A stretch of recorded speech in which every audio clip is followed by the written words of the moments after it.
So you may or may not in the coming days see announcements about a new Russian fighter jet, the so-called MiG-41. This is starting to be pushed on social media right now. Now, I'm here to tell you that what you're essentially going to read is pretty much nonsense. So it has some snazzy taglines like being able to intercept hypersonic missiles, actually not that difficult once the technology exists, and that it is able to defeat satellites by shooting missiles at them, as if that is anything new. Now, to set the context for this supposed new 6th generation fighter aircraft, let's zoom out a bit. First, they pushed the Sukhoi 57 Felon until that didn't really work out all as much as advertised. Then they pushed the Sukhoi 75, the Checkmate, which really didn't go anywhere. And now they're pushing the MiG-41, which won't, you can fill in the blanks. So once you start seeing those things on social media in the near future, first of all, scrutinize it a little bit. Let's not just retweet that stuff and go, oh my god, what the hell is happening? Russia is coming out with a new fighter jet. But, let's analyze those promises. For example, with the hypersonic missiles, being able to intercept those. Well, that's not actually all that difficult once that technology exists. Nowadays already, theoretically speaking, you could intercept another missile with an IR homing missile, as long as the initial missile still has that IR signature.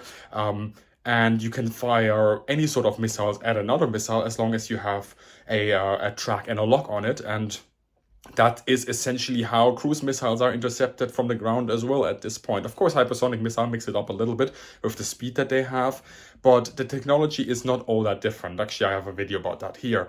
And then the second promise about ASAT, so, anti-satellite missiles.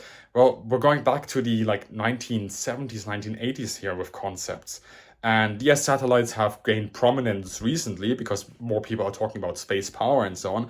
But ASATs are essentially a dead end.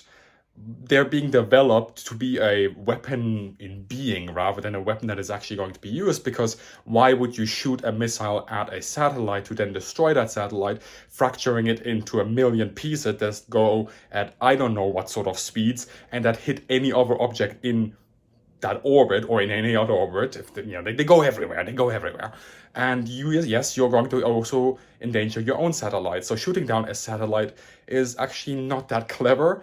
And you can do other things. You can jam them, you can spoof them, you can send false signals. There's so many other things that are happening right now.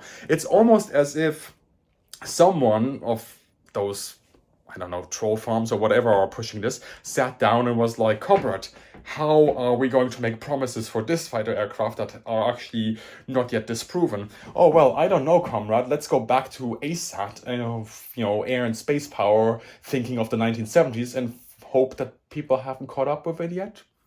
Yeah.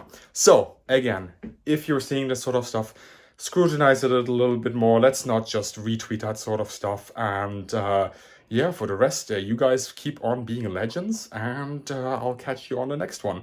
And this was a very short announcement, but sometimes it's needed. Take care.